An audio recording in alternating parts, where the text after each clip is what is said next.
네, 월스트리트 모닝 브리핑 함께하고 있습니다. 저희가 지금 들몰 기르가 홍삼 추가로 이번 주까지만 프로모션 진행을 하고 있다는 거 어제도 말씀드렸는데 30% 할인 혜택가로 만나볼 수 있는 마지막 기회라고 하니까요. 여러분들 구매하고 싶으신 분들은 영상 하단에 링크 참고해 주시면 좋겠습니다. 자, 이번에는 글로벌 인터뷰 함께하도록 하죠. 정말 오랜만에 모셨습니다. 유한타증권 유동원 본부장 함께합니다. 본부장님 어서 오십시오. 안녕하십니까. 거의 한 달 만에 모시게 됐습니다. 네, 연휴 전에 그쵸. 왔었죠. 예, 한 달이 더 넘은 것 같은데. 맞아요. 네. 뉴욕 증시는 그 사이에 또 이제 뭐 어제도 그렇고 오늘도 그렇고 사상 최고치를 그냥 가뿐하게 계속 경신하네요. 그러게요. 네, 되게 저희가 뭐 힘들었던 게 엊그제 같은데.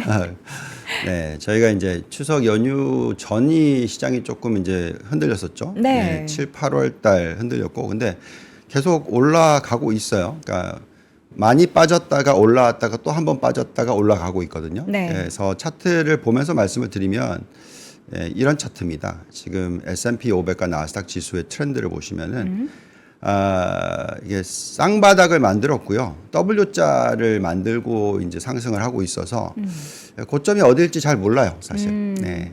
물론 금리가 지금처럼 4.1% 10년 국채 금리 미국의 네. 4.1% 이상에서 유지가 되면 요 상승폭이 조금 쉬어가야 될 수도 있습니다. 금리가 너무 높아서.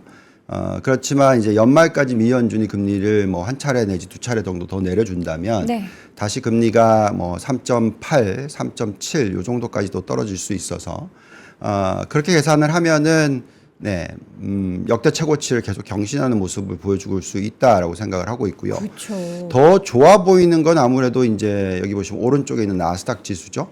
아직까지 전 고점을 뚫지를 오늘 뚫었나요? 아무튼 봐야 되겠는데 어쨌든 지금 18,671포인트 요 부분을 이제 뚫고 올라가게 되면 제가 생각할 때는 연말까지 2만 포인트 돌파 시도하지 않을까 뭐 이렇게 생각을 하고 있습니다. 네.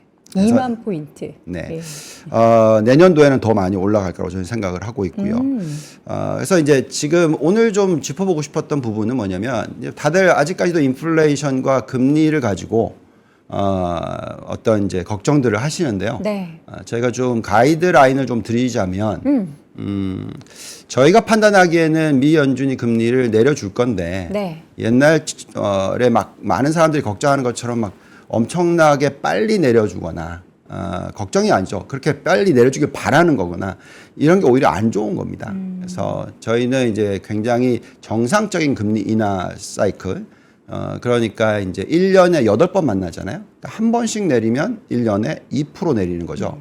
그것보다는 좀 덜한 이런 추세에서의 스피드에서 금리를 내려주는 게 훨씬 좋다라고 생각을 합니다. 네.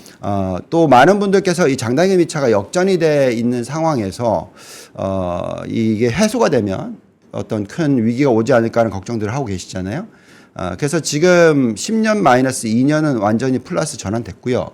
근데 저는 계속 말씀을 드렸던 게 10년 마이너스 3개월짜리인데 이게 이제 마이너스 0.7이에요. 그러면 4.1%의 10년 국채 금리가 유지되면 금리를 3번 내리면 정상화되죠.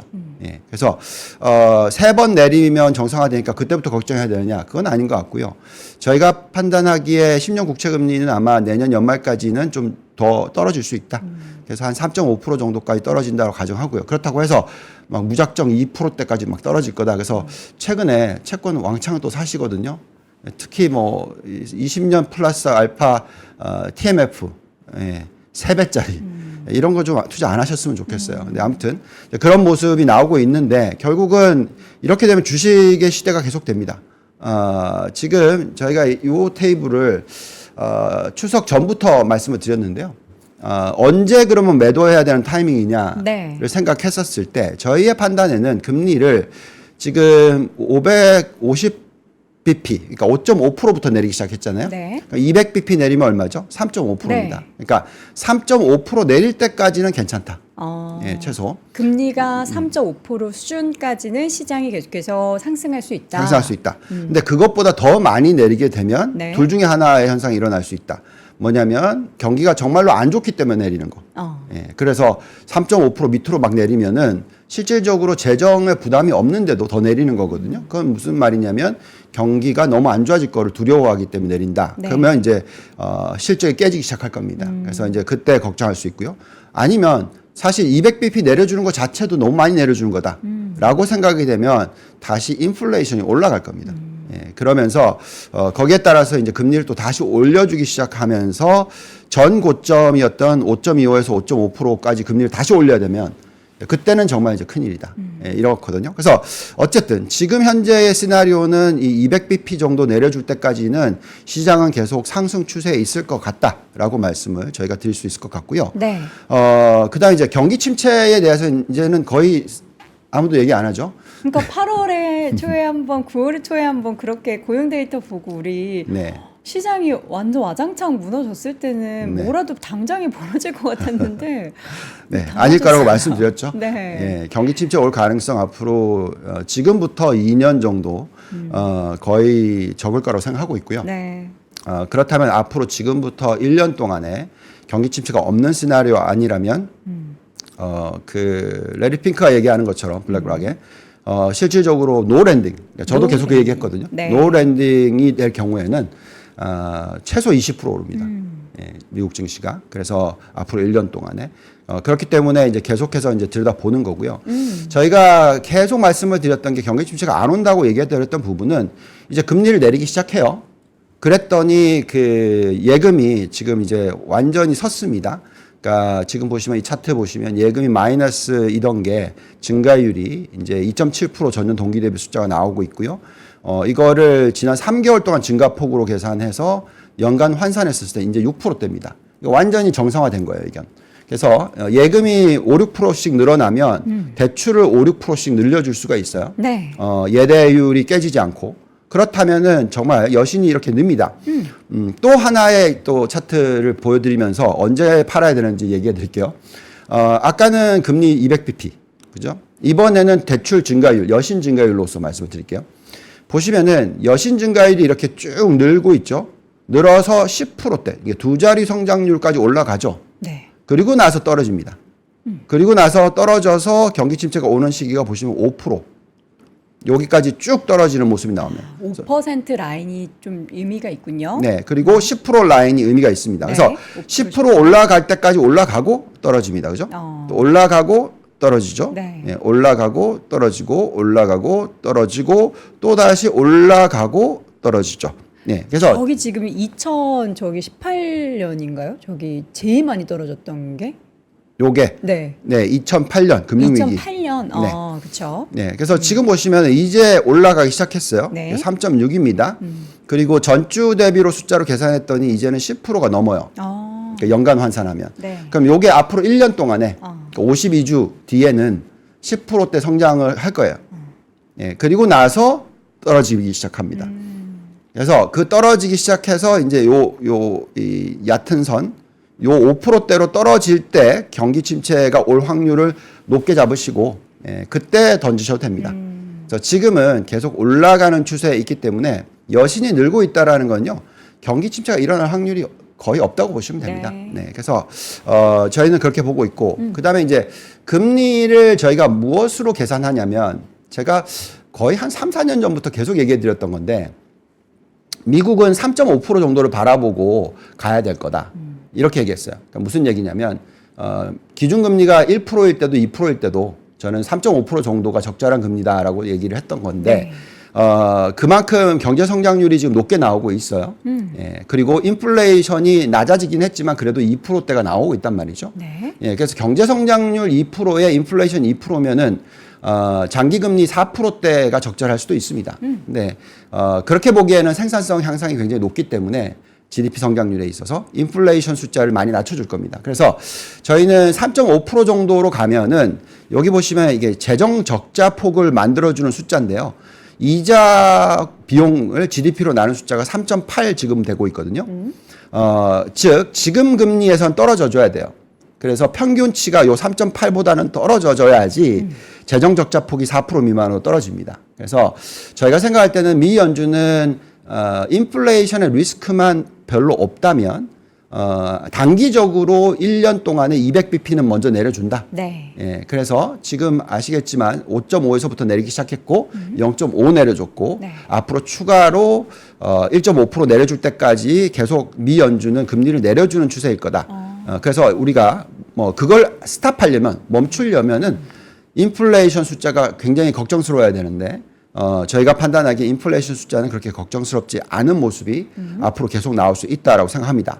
자, 그래서 그럼 인플레이션을 좀 볼까요? 네. 자, 보시면 이제 CPI 기여도 분석인데요. 여기 보시면은 이제 우리가 계속 걱정했던 게 뭐죠? 주거비. 예, 지금 여전히 죽으라는 게 아닙니다. 주거입니다. 주거. 예. 주거 비용입니다. 예. 네.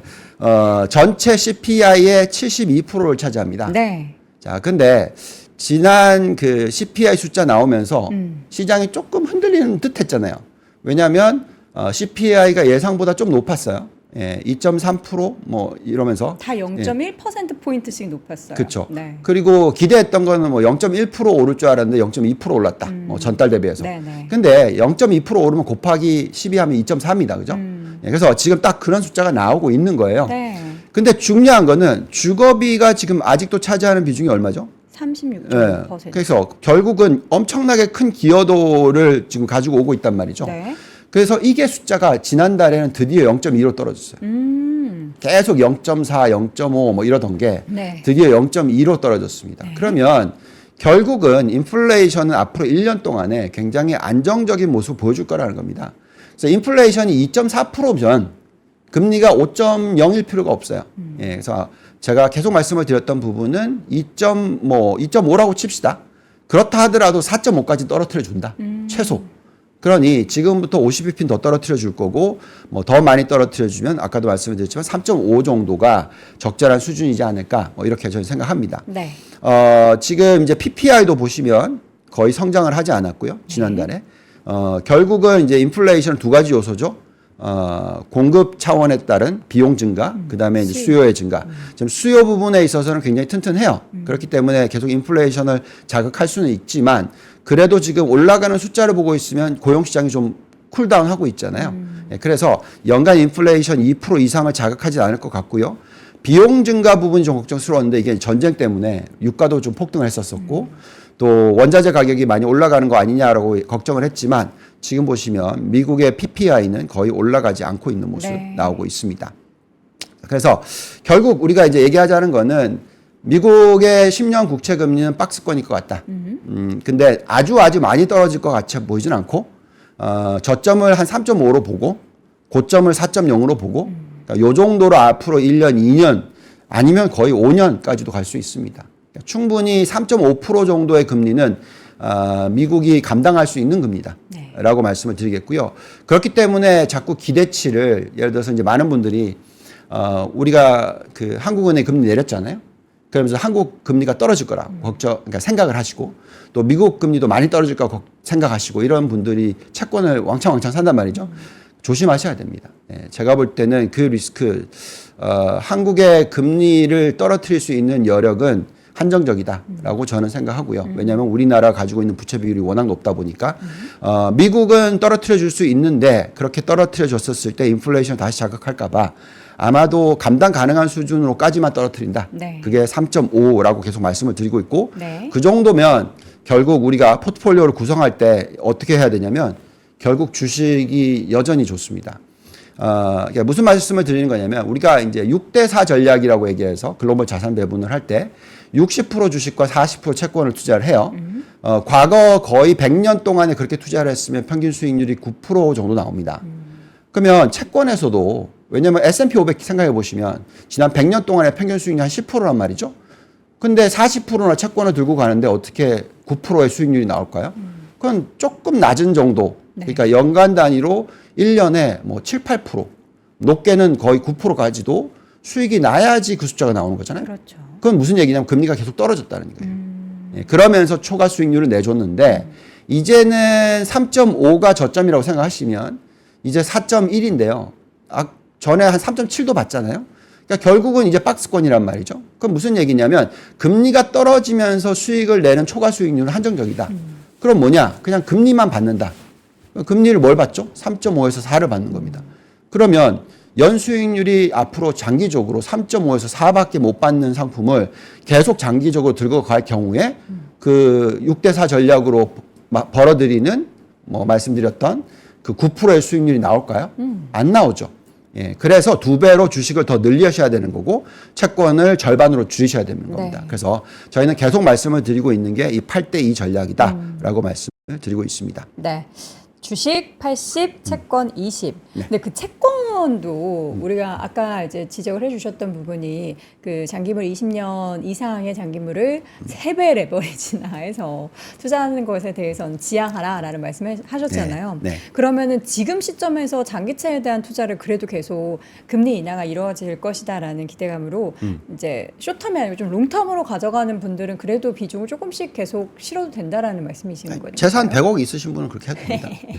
또 말씀을 드리지만, 예, 그러니까 무슨 얘기냐면, 예, 그 사실 재산 100억이 있으면요, 3.5% 4% 장기적으로 받는다.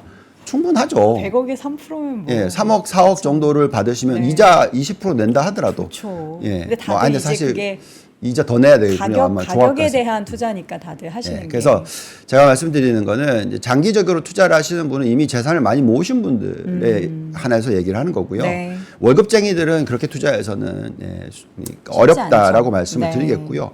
아, 그리고 더더욱이나 왜 지금 장기채를 단기적으로 투자를 하면 안 되냐면 이게 이제 레버리지 3배가 걸려 있다라는 걸 잘 생각해 보시면 그거는 이제 내가 투자한 금액의 2배를 더 투자를 하는 거잖아요. 네. 그러면 연간 금리가 있을 거 아니겠습니까? 네. 그렇죠? 사실 돈을 빌린다라는 개념이면. 그렇죠. 그러면은 단기적으로 금리가 팍 안 떨어져 주면 계속 이거는 돈 나가는 상품이죠. 맞아요. 예. 버는 4% 대비해서 내는 8%를 내셔야 될 거니까. 그죠? 1년에 4%씩 깨지는 겁니다, 사실. 네. 예, 그래서 그거를 단기적으로 상품을 투자를 하시면 안 된다. 예, 그렇게 말씀을 드리겠고요. 네. 이제 자산 배분을 얘기를 했다면 이제 미국 시장에 대해서 좀 더 얘기를 해볼까요? 많은 분들께서 이제 미국 시장이 도대체 얼마나 올라갈 거냐라는 네. 이제 질문을 하십니다. 네. 그래서 제가 이 테이블을 올려드리면서 저희가 항상 미국에 대해서 75%, 70% 이렇게 계속 높게 가져가잖아요. 비중을. 예, 비중을. 미국이 지금 현재 시가총액으로 계산하시면 전 세계 시가총액의 약 45%, 46%입니다. 근데 저 정도로 가져간다라는 것은 거의 뭐 미국의 투자를 거의 뭐 1.5배 많이 가져가는 거죠. 그래서 이제 그렇게 볼 때의 이유를 가지고 저희가 이제 좀 이런 것들을 좀 보여드릴게요.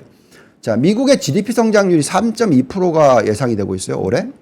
그리고 지금 이걸 연간 환산하더라도 2.75%입니다. 정말 높은 숫자죠. 실질입니다. 이게 실질. 여기에 또 뉴욕 연은이 예측하는 건 3.1이 나오고 있어요. 네. 그러면 이제 3분기 지금 실적이 나오고 있잖아요.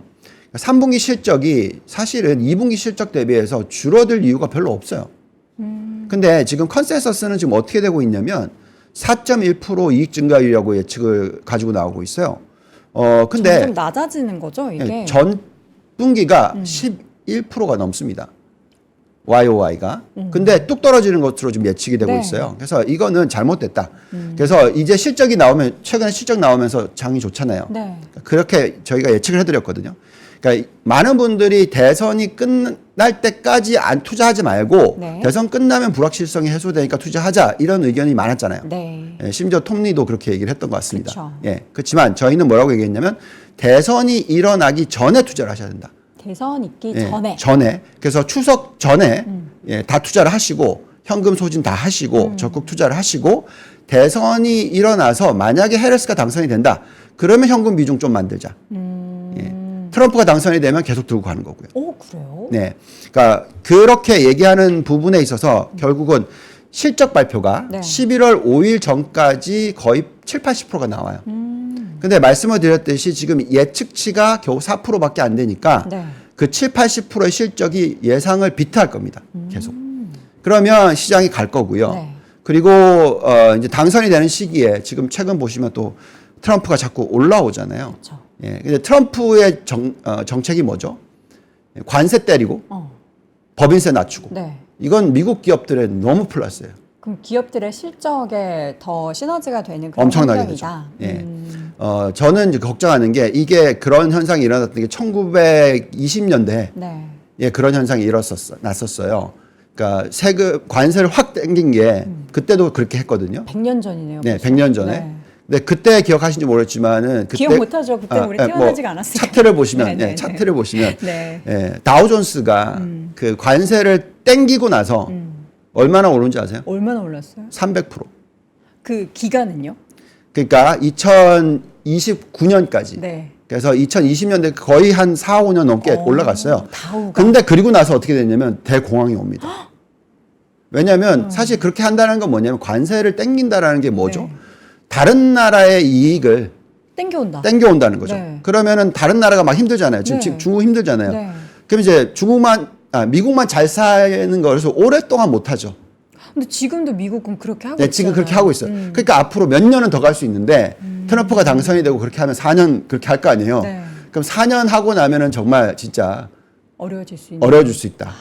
예, 그래서 근데 지금은 네. 예, 미국 투자를 적극적으로 하셔야 된다. 그러나 지금 시점에서는 만약에 트럼프 당선된다라고 하더라도 그 사이에는 계속 그런 정책으로 인하여 예. 뭐 기업의 실적이나 미국 기업 실적은 미국의 계속 좋게 경기나, 나올 거고 그러면서 자꾸 주주환원을 할 거고 네. 예, 그런 모습을 예상을 한다면 네. 지금 보시면 2024년 이익 증가율이 9.7인데요. 내년이 15%예요. 그러니까 이익이 느는데 여기다 대놓고 주식을 던지는 거는 잘못된 정책입니다. 잘못된 전략입니다. 예, 그렇게 말씀을 드리겠고요. 자, 그러면 그래도 뭔가 고점을 알아야 될 거 아니에요. 네. 예, 그래서 그 고점에 대해서 좀 우리가 계산을 여러 방면으로 해봤습니다.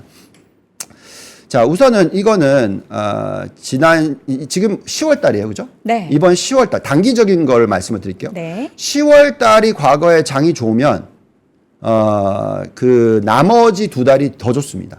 10월이 좋았을 때 그 네. 나머지 11월, 12월이 좋았던 통계적인 흐름이 통계적인 있었다. 확률인데요. 네. 그 확률이 얼마나 높아지냐면 75% 상승해서 90%로 올라갑니다. 그냥 거의 그냥 오른다라고 예, 그냥 보시면 기정사실화하면 되고요. 되네요. 네. 지금 10월 현재까지 0.9가 아니고 어제 또 올랐으니까 네. 한 1.5% 올랐어요. 네. 여기 보시면 에버리지가 1.4% 오르는 겁니다. 10월 달이. 여기서 더 빠지지 않고 10월을 마무리하면 10월 말까지 기준으로 네. 했을 때 그러면 그냥 제가 볼 때는 90%의 확률로서 5% 오른다. 그러면 얼마까지 가냐? 6,053. S&P 500 예, 기준으로. 6,000을 뚫는다라는 게 연말 숫자이라고 보시면 될 것 같고요. 네. 근데 요거는 이제 단기적인 모습이고 네. 장기적인 거는 전에도 저희가 이 얘기 말씀드렸죠. 컵핸들 차트라고 해서 네. 올해 1월이 2022년 고점을 탈환했던 시기다. 그때부터 향후 최소 3년, 길게는 4년까지 오를 수 있고 그 폭은 최소 7,000포인트 이상 정말 많이 올라가면 12,000포인트까지도 간다. 네. 이거는 이제 컵핸들 차트의 통계입니다. 근데 어쨌든 2027년, 2028년까지는 보기 너무 멀고요. 네. 예, 뭐 트럼프 당선되고 그때까지 막 그렇게 하면 아마 그렇게 갈 수 있을 것 같고. 근데 그게 아니고 그냥 2026년까지로 본다면 네. 그래도 S&P 500 앞자리 수가 7,000은 돌파한다. 예, 그래서 지금 5잖아요, 앞이. 네. 6 바뀌고 7 바뀌고 그때까지는 계속 미국 투자를 적극적으로 한다라는 게 맞고요. 네. 그다음에 요거는 이제 이 미국은 보통 대세 상승장이 시작되면 그냥 1, 2년 하고 끝나지 않아요. 보통 얼마나 이어지냐면 5년에서 5년 반 이어집니다. 5년에서 5년 예. 반. 근데 지금까지는 2년 됐다. 이제 3년 정도 남았네요. 예, 3년 정도 남았다. 예, 그렇게 보시면은 뭐 얼마까지 올라가냐? 7,250에서 9,800 사이 정도. 예, 요게 미디엄 값. 예. 제일 높게 맥시멈으로 잡은 지수가 9,800인 거예요? 예, 요거는 이제 불마켓으로 봤었을 때 와. 그렇다. 그다음에 이제 요거는 이제 제가 하는 계산인데요. 네. 저희가 과거에 그 미국의 금융 위기 예측했었을 때 쓰던 자료입니다. 네. 그때는 이제 폭락장이 올 거라고 예측을 했었던 때인데 지금은 정반대이고요. 미국 지수가 M2와 시가총액으로 계산했었을 때 2007년 고점이 형성이 된다고 계산하시면 7,200포인트. 그리고 닷컴 버블 때 고점으로 계산하신다면 10,000포인트가 넘습니다. 네. 예. 그리고 요거를 이제 펀디멘탈적으로 계산을 하면 즉 PER과 금리로서 계산을 해보면 밑에 나오지만 예, 2026년까지만 할게요. 요 뒤에는 정말 모르는 겁니다. 근데 여기까지만 보더라도 앞자리수 7, 예, 앞자리수 7은 나온다라는 거죠. 즉 지금 현재의 이익률, 그러니까 자기 자본 이익률과 PBR로 계산하거나 네. 지금 현재의 PER과 금리로 계산을 하거나 네. 어떻게 보던 간에 제가 볼 때는 앞으로의 고점은 7자는 바뀌고 7자로 바뀌고 난 이후다. 그 이후에 더 올라갈지는 그때 가서 계산 또 할 건데 지금 현재의 우리가 분석하는 기업들의 펀더멘탈을 가지고 계산했었을 때 네. 앞자리 7까지는 충분히 볼 수 있는 시장이 앞으로 1년 반 나온다. 예, 이렇게 예측을 하고 있습니다. 거의 이제 80% 비중을 담고 있는 미국 시장에 대해서 쭉 정리를 해주셨고 단기적인 흐름뿐만 아니라 중장기적인 로드맵도 함께 그려봤는데 네. 이제 중요한 거는 이제 그 반대편에 있는 비중은 적지만 그래도 이제 우리나라 시장에 포함되어 있는 신흥국 투자에 대해서는 어떻게 생각하세요? 네.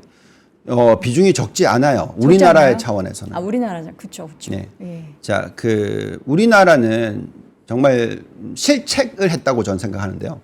그게 뭐냐면 20년 전에 네. 너도 나도 중국을 간 겁니다. 그때는 정말 그 펀드 투자하셔서 네. 피눈물 흘리신 분들 네. 많잖아요. 그것이 우리 금융회사들이 잘못했던 케이스라고 저는 생각합니다. 프로모션도 많았겠죠. 네, 왜 그렇게 말씀을 드리냐면 네. 저는 이제 옛날을 기억하는데 20년 전에 뭐 15년 전으로 갑시다. 그냥 20년 너무 머니까. 예. 그러니까 제가 중국에 2011년에 가서 맞아, 중국에 계셨죠. 네, 있었죠. 그럼 네. 지금 벌써 13년 뭐 14년 네, 됐잖아요. 네. 그렇죠. 그때 제가 갈 때도 제가 중국은 안 간다 했는데 어쩔 수 없이 갔어요. 네. 왜냐면 모든 사람들이 다 중국 얘기했기 때문에. 그래서 그때 중국으로 가면서 이제 중국에 대한 분석을 했었는데 네. 중국이 굉장히 시크한 시장, 그러니까 굉장히 경기 순환하는 시장인데 네. 다들 어떤 장기적인 엄청난 성장을 얘기를 했어요. 물론 GDP 성장률은 높았죠. 그래서 정말로 많은 우리나라의 청년들이 미국으로 가지 않고요. 중국으로 갔어요. 네. 근데 잘 생각해 보시면 이런 생각을 좀 해보십시오. 우리나라의 지금 현재의 1인당 GDP가 얼마냐면 35,000불이에요. 네. 미국이 얼마죠? 8만 불이 넘습니다. 싱가포르이 얼마냐? 거의 8만 5천 불이에요. 싱가포르 그렇게 높아요. 근데 중국은 이제 10,000불. 우리나라 그때는 그때보다 훨씬. 네, 근데 그쪽으로 보냈단 말이죠. 거기서 뭘 배워올 게 있다고. 그래서 그게 문제였다라는 거죠. 그러니까 중국이 커지기 때문에 중국으로 보냈는데 훨씬 더 1인당 생산성이 낮고 훨씬 더 후진국에 우리나라의 젊은 청년들을 보냈단 말이죠. 거기서 공부하게끔 했단 말이죠. 네. 그러니까 배워오는 건 사회주의 사상인 거죠. 네. 그래서 그거는 제가 볼 때는 굉장히 안 좋았던 모습이다. 그쵸. 그래서 지금은 저는 중국에 대해서 나쁘게 얘기를 여태까지 작년 말까지 안 했죠. 그래도 뭐 돈 벌 수 있는 부분들이 있었다. 하지만 이제는 그렇게 전혀 얘기하지 않고 있습니다. 많은 분들이 지금 최근에 이렇게 훅 자금이 들어가요. 중국에. 그러면서 이제 일본의 자금이 훅 빠진다고 하면서 중국을 지금 많이 또 부추기고 있어요. 네. 저는 올라갈 때마다 팟이라고 얘기합니다. 그러니까 지금 중국 투자할 타임이 아니다고 생각하고 있고요. 네. 그렇게 보는 이유는요. 지금 중국의 재정에서 1조 위안을 쓸 거다 얘기를 하고 있어요. 네. 그러면서 이제 왜 그러면 장이 왕창 올랐다가 다시 빠지고 있냐 또는 뭐 오르는 게 변동성이 있냐 요렇게 보면 됩니다. 금융위기가 있었었던 2008년, 2009년 요때는요. 4조 위안을 썼어요. 네. GDP의 11%를 썼습니다. 지금은 2조 위안 쓸까 말까 나오고 있는데 실질적으로는 4조 위안 쓴다고 얘기했었어요. 그래가지고 7% 정도 쓸 줄 알았는데 자꾸 숫자가 깎여. 그러니까 그거만큼 힘들다는 얘기입니다. 여기서 이제 중요한 부분은 뭐냐면 중국이 버틸 수 있었던 이유는 수출을 열심히 잘해서예요. 그쵸. 단가 엄청나게 낮춰서 수출을 하고 있습니다, 지금. 네. 그러면 이제 헐값에 팔고 있어요. 뭐 테무 요즘에 뭐 난리 났잖아요. 시인 테무. 예, 네. 이게 이제 문제가 생기기 시작하는 겁니다. 네. 헐값에 판다는 것 자체가. 그쵸. 그래서 이 나라는 지금 디플레이션에 빠졌어요. 그리고 제가 볼 때는 부동산 가격이 올라가기 어렵습니다. 아무리 그렇게 정책 이미 너무 많이 올라가 있는 상황에서 이제 겨우 10% 빠졌기 때문에 네. 훨씬 더 많이 떨어져야 되는데 그걸 막아내기 위해서 금리를 낮추는 거고요. 네. 근데 여태까지 버틸 수 있는 이유는 순수출이 훨씬 높아요. 그래서 달러를 지금 벌어들이고 있다라고 생각을 하고 있기 때문에 그래요. 근데 저는 이게 2년, 3년 안에 금방 사라질 거라고 생각합니다. 네. 왜냐하면 지금 단가를 낮춰가지고 파는 것도 한계가 있는 부분이 뭐냐면 지금은 어떻게 하고 있냐면 미국으로 수출하는 게 아니라 어디에다 수출하면서 숫자가 높았냐면 다 동남아시아예요. 동남아로. 동남아시아 또는 1대1로에 과담되어 있는 국가들한테 판매. 무슨 말인지 아시겠습니까? 자꾸 더 낮은 쪽으로 팔고 있으면 거기서 해먹을 게 해먹는 게 좀 그렇지만 한정적이란 말이죠. 네, 그때부터 있겠죠. 제한적이라는 것은 무슨 얘기냐면 이제 순수출이 마이너스로 가기 시작하면요. 이 나라는 깨집니다.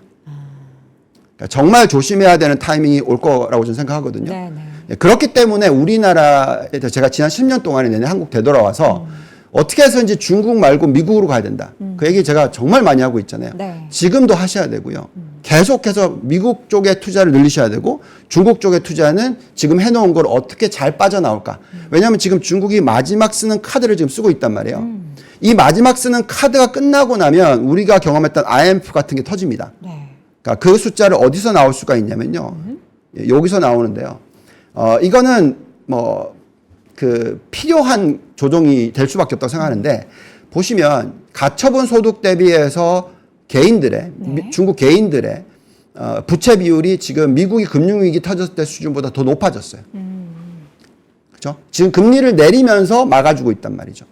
여기에 은행권의 예대 마진 순이자 마진율은요 1.5%로 떨어졌어요. 근데 이게 진짜 골치 아픈 부분이 이제 금리가 만약에 갑자기 튀잖아요. 그러면 우리나라가 경험했던 부실채권 지금 고정자산으로 계산했었을 때 부실채권 비율이 1%, 2%가 아니라 훨씬 더 높을 수가 있습니다. 제가 은행을 오랫동안 분석해봤기 때문에 1.5%의 예대 마진까지 떨어진 은행 시스템에 투자를 하시면 안 돼요. 예대 마진이 2% 이상, 최소 3%는 돼야지 됩니다.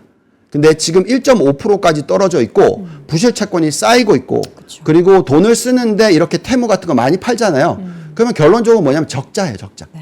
예. 그래서 그런 케이스의 국가의 투자를 늘리시는 건 굉장히 조심스러워야 된다. 대신에 그래도 전기차와 뭐 신재생 에너지 이쪽이 시장 점유율이 높잖아요. 네. 그래서 이제 경쟁을 하는데 여기서 이제 무서운 게 미국이 테슬라가 이번에 한 이벤트 보시고 미국이 지금 발전해 나가는 방향과 컴퓨팅 파워와 AI의 기술력과 이걸 계산했었을 때 중국은 어쨌든 간에 우리가 자꾸 보고 있는 게 뭐냐면 레거시를 싸게 파는 거예요. 그렇죠. 그거는 이제 떨이 하는 겁니다. 딱 간단하게 얘기하면 그 끝나고 나면 힘들다라는 거예요. 그러니까 더 좋은 제품으로서 더 판매를 많이 해야지 그 나라의 미래가 만들어지는 거거든요. 그래서 지금 제가 왜 그런 걱정을 하냐면 지금 중국에다 팔 거를 걱정할 게 아니라 더 나아가는 지금 HBM을 얼마나 더 잘 만들어서 더 엔비디아 칩에 넣을 수 있느냐가 중요한 거죠. 네. 예. 그런 게 중요하다. 그리고 지금 TSMC는 파운드리의 마켓셔를 계속 늘려가고 있단 말이에요. 네. 근데 우리나라는 그게 줄고 있단 말입니다.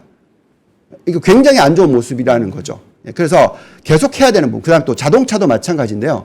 테슬라가 저렇게 가서 자율주행이 완벽하게 이루어지는 케이스로 간다. 예를 들어서 트럼프가 당선이 돼요. 일론 머스크를 왕창 밀어줘요. 그렇죠. 예. 그렇게 되면은 앞으로 자동차는 우리가 전 세계에서 애플만 쓰고 있는 것처럼 예, 테슬라만 쓰게 될 겁니다.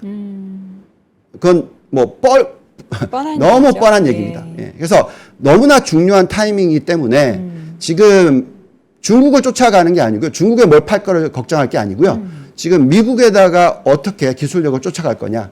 예, 이게 제일 중요하지 않을까라는 네. 생각을 해보게 됩니다. 알겠습니다. 최근에 중국 투자 정말 많은 분들이 관심을 갖고 있는데 그 부분에 대해서 여러분들 잘 좀 고민을 해보셔야 될 것 같고요. 저희가 마지막으로 이거 포트폴리오를 좀 한번 분석을 해볼까요? 네. 자, 마지막으로 포트폴리오를 말씀을 드리는데 네. 우리는 아까 타이틀 이렇게 올렸는데요. 위 AI 투자자. 저희 올해 이번 주에 투자 레터의 타이틀이고요. 이게 이제 위 로봇을 바꾼 겁니다만. 위 로봇을. 예, 저희는 AI 투자를 지금 적극적으로 하지 않으면 5년 뒤가 되면 도태된다라고 생각하고 있고요. 네. 대형 기술주와 뭐 중소형 주든 간에 어쨌든 미국 쪽에 있는 IT 기업에 대한 투자를 적극적으로 하셔야 됩니다. 네. 그래서 전체 포트폴리오 한 60% 정도, 58% 정도를 IT에 투자를 하고요. 네. 여기서 하드웨어, 소프트웨어 가릴 거 없다. 이제는. 과거의 인터넷 사이클 때는 하드웨어를 먼저 투자하고 나중에 소프트웨어였어요. 근데 지금은 동시다발적으로 일어나고 있습니다. 제가 얼마 전에 어도비 분을 만났는데 네. 예, 정말 놀라운 얘기를 들었기 때문에 그건 회사 비밀이라서 얘기하기도 어렵다고 얘기하셨고 밤새 어도비도 예. 또 주가 많이 올랐죠. 예, 그러니까 죄송합니다. 어도비가 아니라 오라클입니다. 오라클. 예, 오라클. 네, 죄송합니다. 네. 아무튼 그래서 지금 이 오라클, 어도비 뭐 이런 회사들은 소프트웨어 종목이에요. 그리고 최근에 많이 올라가는 뭐 팔란티어 뭐 이런 종목들 네. 다 소프트웨어입니다. 근데 이제 하드웨어는 다 아시겠지만 뭐 엔비디아 포함해서 여러 기업들이 있고요. 그다음에 요즘에 애플이 좀 주춤하는 사이에 메타가 정말 잘하고 있죠. 네. 특히 그 비전 프로 대비 그 안경 예, 너무 차이가 나죠. 예, 사람들이 보았을 때 메타의 안경을 쓰지 그 비전 프로는 안 쓰고 싶은 네. 그런 케이스로 가겠죠. 어쨌든 AI 산업의 발전이 굉장히 빠를 거라고 생각하고 있고요. 그다음에 이제 그 이외의 종목들은 거기에 이제 전력 소비가 늘어난다 뭐 이런 생각할 수도 있고 그다음에 AI를 이용해서 바이오 산업이 발전될 수 있다 뭐 그렇기 때문에 이런 쪽에 투자도 합니다. 네. 근데 효율이 좋아지면 좋아질수록 여기에 대한 수요는 덜해집니다. 예, 그래서 그런 부분 좀 생각하셔야 될 것 같고요. 그다음에 이제 금리는 천천히 내려줄 거니까. 네. 그래서 이 주택 건설 쪽, 그러니까 한국이 아닙니다. 미국. 미국의 주택 건설. 왜냐하면 미국의 지금 가계 부채 비율은 70%고 한국의 가계 부채 비율은 100%예요. 예, 그래서 우리나라의 10년 전에 그 부동산 시장 생각하시면 됩니다. 그래서 가격이 올라갈 것도 많고 앞으로 괜찮을 것 같다라고 생각합니다. 그래서 여기에 대한 투자가 굉장히 중요하고 아까도 말씀드렸지만 미국 투자 비중 75%다. 예. 지금은 한국 부동산, 중국 투자 여기에 관심 가지실 때가 아니다. 지금은 미국의 하드웨어, 소프트웨어, IT, AI 사이클 여기에 대한 투자를 하셔야 된다라고 네. 말씀을 드리겠습니다. 알겠습니다. 자, 이렇게 해서 오늘 포트폴리오까지 상세 내부, 세부 내역들까지 확인을 해봤고요. 오늘 글로벌 인터뷰 아주 꽉 찬 콘텐츠로 여러분께 전달드렸습니다. 유연타증권 유동원 본부장 함께했습니다. 본부장님 고맙습니다. 감사합니다. 삶의 격을 높이는 9가지 지혜를 함께 나눕니다. 위즈덤 칼리지 시즌 2 영상 아래 링크를 클릭하시면 자세한 내용을 확인하실 수 있습니다.